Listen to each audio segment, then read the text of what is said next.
So, friends, are we already something or somebody coming into this life? Who can say something about that? Yes. Irene, in the back, please. The gentleman with the green shirt, known as Hank. Well, it reminds me of the experience of many pregnant women who already feel something about the character of the child which is coming in, as we know, which is in fact preparing the new incarnation. And even, for instance, when you expect a twin, then sometimes you already feel, hey, there is an active one and yeah, you call it a more harmonious or a quiet one, eh? A lazy one. You can already say those things before yes, they are born. So I think that is a little hint that we get an old acquaintance coming to us. That's a nice example. Thank you. Anyone else? Where we can see that we are already something coming into this life or somebody? Bianca? There was this example being in the book, I don't know which one anymore, but about two children about the same age, 3-4 years old, at the seaside.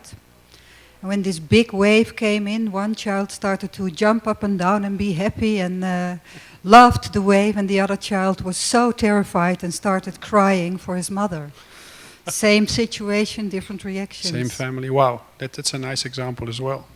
Thank you. So let's move on to the next one. Thought, action, habit, character. Can we see any examples of that around us or maybe in our own lives? Who can share something, some examples here? How a thought develops into a character. When I read this question, the first thing erased, in my youth, my mother always taught me, think of your brother, think of your sister. And she kept doing that all the time, years after years. And I think I make a habit of caring for people. When I was about 15 years, I worked already in a house for elderly people. That's the word. And I think my character made it that my profession was like a servant in the air hostess, you can call it, but also, well, being a bee in the beehive of our foundation, ISIS. But I think for me it's a good lesson to see what I thought as a child, what I did in my actions, and it made my character. And I'm afraid that it will be my reincarnation too, because that's the rank. I can change this, but okay. In this particular case, Ellie, I'm afraid we can't help you because your caring character makes sure that we get nice lunch and we're not willing to outgrow that yet. Erwin. Yes, I thought about traveling, that when you go to a foreign country, new place, then you make this list of all these sites and the attractions, everything you like to see and do, and museums. And once I was in another city, I went in a church and I looked around and I thought to myself, why do I enter this church? And then actually I realized that it was just my habit of going to a new place and then go to discover everything there is and to go to all these sites I have on my list, etc.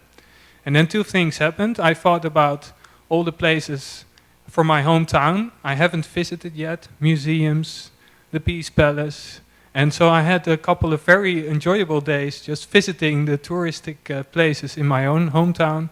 And now I have a lot of rest when I go to a new place, that I don't make these extensive lists again to to rush to all these sites, etc. So That's a nice example as well. Thank you very much. Now, if we can affirm that it actually works like that, then we can also ask ourselves, what kind of thoughts do we want to think? Right? If we want to grow, because the thoughts we think determine the direction we grow in. So what kind of thoughts do we want to think? Yes.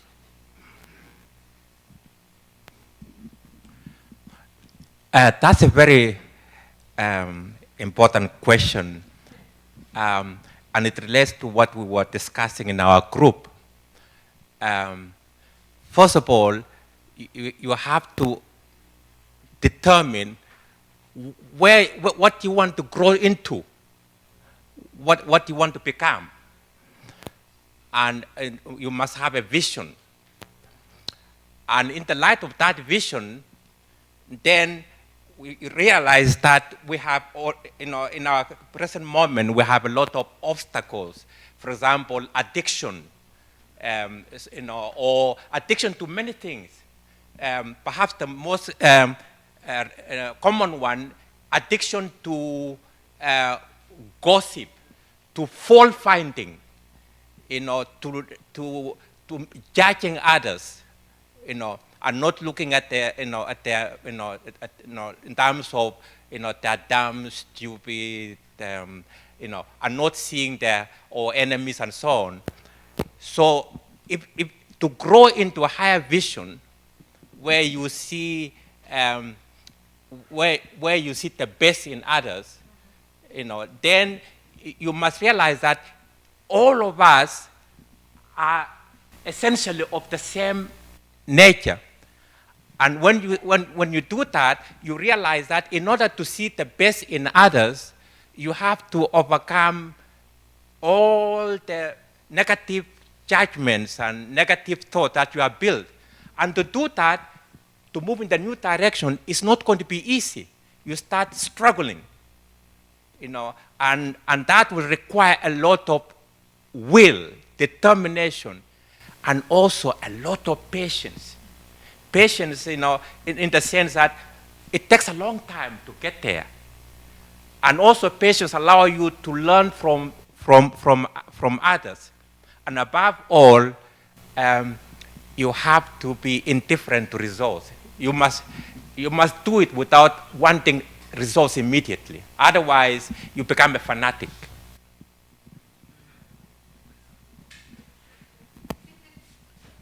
I think we should give you the mic more often. Also, so you can manage the discipline of gesturing with one hand and talking into it with the other one, right? It's it's all training, it's all discipline, it's all a thought. And maybe to add on to that, there's this very nice example of Mahatma Gandhi. He would work his spinning wheel for 1 hour every day, and people would say that's ridiculous because he shouldn't make time for that. But it was actually a way to discipline, all those lower aspects in his thinking. He wanted to jump left and right and do things. And his most Buddhic thoughts would usually appear when he was doing that or reading the Bhagavad Gita. So thank you for that. Yeah. Ooh. Two more. Thank you. Alice, it was, right? That's good. Okay, well, I wanted to stick up for vice as well as virtue and say that virtue and vice are two sides of the same coin. So what your strength is, if you're excessive in it, becomes your Achilles heel. So how does that work? So let's say you're overly responsible person. You take on everything in the world. That would look good. But if you're excessive about it, then number one, you might break down your own health. Number two, you're depriving other people of being responsible by doing more than you should. Maybe they need to learn to be responsible. Yeah. As you see what I mean as an example. So virtue and vice are really a matter of moderation of qualities. And at the same time, which I think is really hard but can change. So it's more of a matter of transformation than repressing oneself.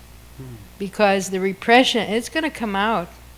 You can't repress big parts of yourself and expect yourself to just become this spiritual, enlightened person.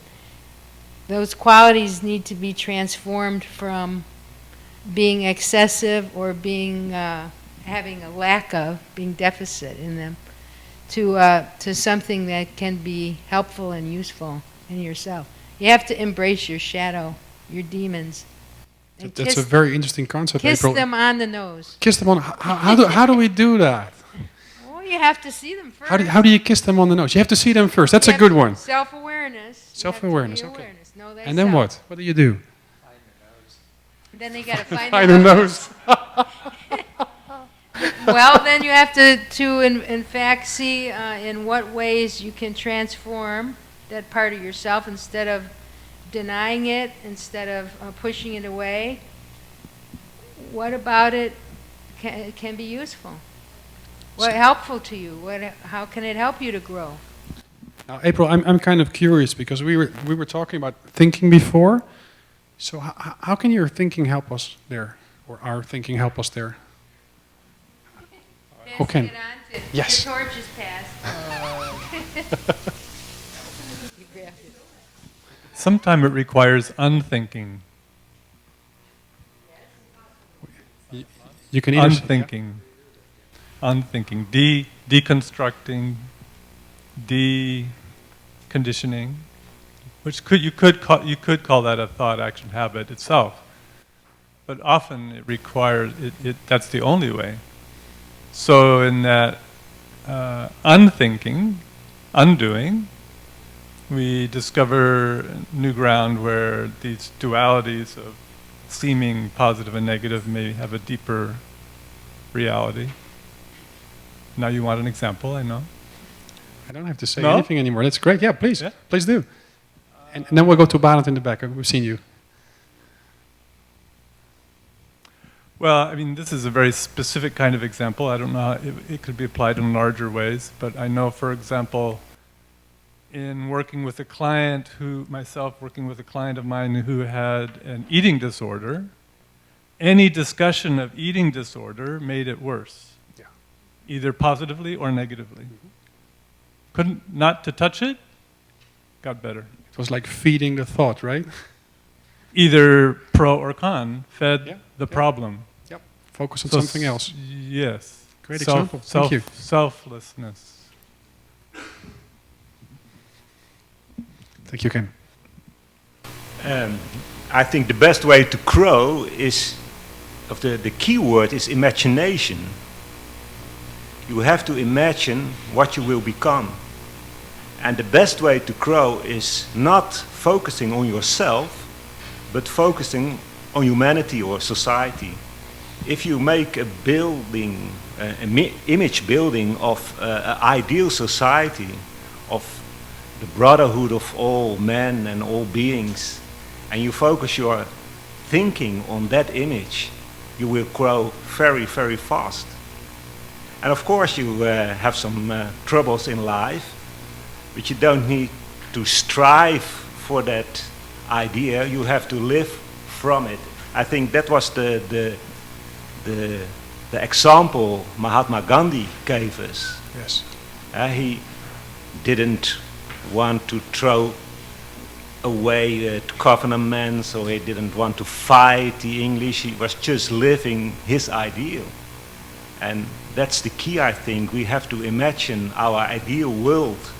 And by doing that, we will grow.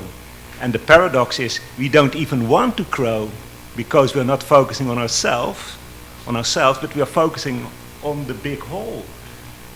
And the paradox is by not thinking of ourselves, we will grow the most quickly. Great. Thank you, Barend. And that's bringing us basically to the last question. What becomes more and what becomes less important in life, right? So who would like to add on to that? What becomes more and what becomes less important in our lives, knowing these two jewels? Well, the jewel of self-becoming helped me with, for example, in being a parent, a good parent. because I realized that it is my task to allow my children to grow and to bring out what is in them and not to bring out what is in me, for example. A good example is I thought my son would be a rather good soccer player because I was a good soccer player, relatively. It turned out he wasn't at all. It took me a few years to realize and to accept that. And then it turned out, when he was not a soccer player anymore, that he was a very good drummer. So, drum band. I'm not a good drummer at all. So, thanks to Theosophy and to this concept of Swabhãva, I realized that he is a completely different person. He is a colleague, and he is reincarnated somewhat later than I was. And I am his parent, and it is my task, my duty, to bring out what is in him in this moment, and to give him all possibilities to find out what is in him, and not to stress some possibilities that I thought were in them. So that is, I think, allow others to grow, and don't look to yourself. Excellent. Thank you very much. Again, some of the key words that G.D. Peruker brought out on evolution, which has been stated but not exactly quite so much so, is action causes reaction.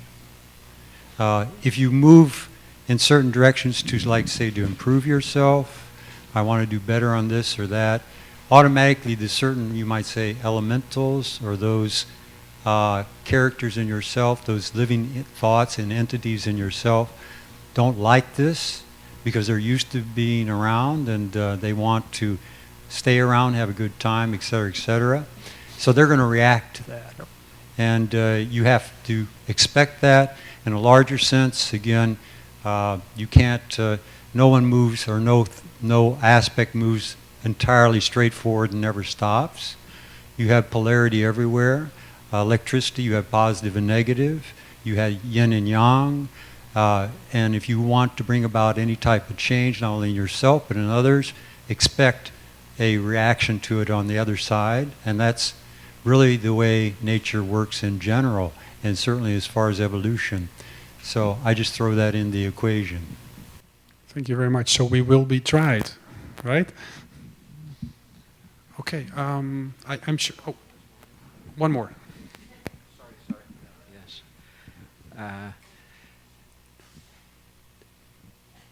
The answer to, well, that particular question, if you can turn back the slide again, I mean, we had a pretty simple and straightforward answer to this question in our group, because it was mentioned that what has become less important is yesterday and tomorrow, and what it is all about is today, and what we think and what we do today. That's something to think about. Okay, so when we move up this spiral staircase of the hierarchy of life, there comes a point somewhere when we might want to make a choice if we want to go left or right. So that's what the next lecture is going to be about. But before we go there, yeah, what's important is what we do now, right? So shall we go have coffee or 20 minutes?